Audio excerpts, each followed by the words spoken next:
Flanking. Every soldier faces forward. That's instinct. But it means the sides are always exposed. And smart armies learn to stop hitting the front and swing around instead. The Romans used it. The Mongols perfected it. When a flank collapses, the entire line goes with it.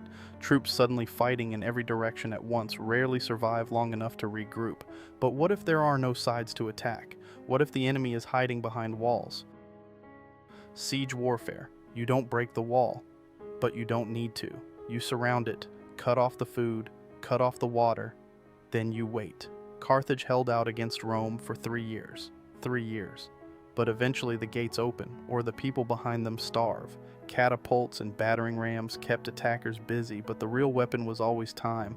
Slow, grinding, inevitable. But what if the enemy refuses to come out at all? The feigned retreat. You run, on purpose. You make it look like you're losing, and you let them chase you. But the moment they break formation, you turn. Then the trap closes. The Mongols built an empire with this move. Armies that took the bait found themselves surrounded, exhausted, and cut to pieces. The risk was always simple and brutal. Run too convincingly, and the retreat becomes real. Sometimes retreat isn't a trick. Sometimes it's the entire strategy. Scorched earth. The enemy is advancing and you can't stop them in the field. So you pull back and burn everything behind you. Crops, bridges, villages. Then when they arrive, there is nothing to eat, nothing to use, nowhere to rest.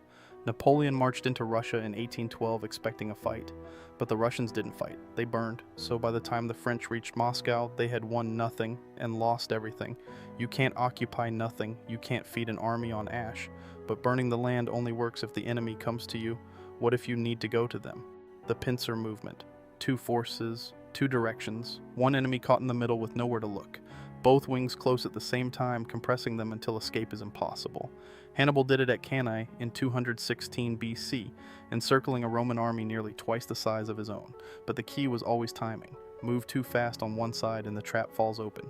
When it works, there is no escape. But some enemies refuse to be trapped at all. Guerrilla warfare. No front line, no open battle, no warning. Small groups hit fast and vanish back into forests, cities, mountains. The enemy can't fight back because there is nothing to fight. But every road feels dangerous. Every shadow feels hostile. Sleep becomes a liability. So the larger force slowly breaks, not from a single defeat, but from exhaustion. The goal was never to win a battle. It was to make winning feel not worth it. And sometimes the strongest move is simply not to move. The defensive line. You hold the ground and force them to come to you. High ground, narrow passes, river crossings, terrain that strips away their numbers and neutralizes their advantage. The Spartans held Thermopylae with a small force against a Persian army that vastly outnumbered them. But the pass was so narrow the numbers barely mattered. So the Persians bled, and the line held. A defensive line doesn't need to win. It just needs to hold long enough to break the attacker's will. Breaking the body is one thing, but breaking the mind is something else entirely. Psychological warfare. Before the battle even starts, make the enemy afraid. Genghis Khan offered mercy to cities that surrendered, but those that refused were made into warnings. Then word traveled faster than his army, and gates opened without a fight. War drums, war cries, the sight of an enormous force on the horizon, all of it designed to create one thing: doubt. An army that doubts itself is already losing. Fear spreads faster than steel, and sometimes the greatest weapon isn't fear, it's a lie. Deception and misdirection. Make them look the wrong way. Before D-Day in 1944, the Allies built a fictional army.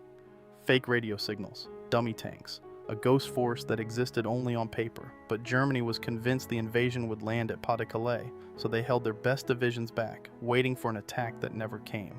Then the real beachhead landed at Normandy. By the time the truth was clear, it came too late. And when nothing works, when neither side can win, the war becomes something else entirely. The war of attrition. No decisive battle, no clean victory, just grinding. But both sides are still fighting, so the goal shifts. Stop trying to win and start trying to outlast. Men, supplies, and willpower worn down day after day until one side has nothing left. World War I. Years of trenches. Millions dead. Almost no ground gained. Attrition isn't a strategy. It's what happens when no strategy works. The winner isn't the strongest. It's the last one standing. And sometimes, there isn't much left to stand on.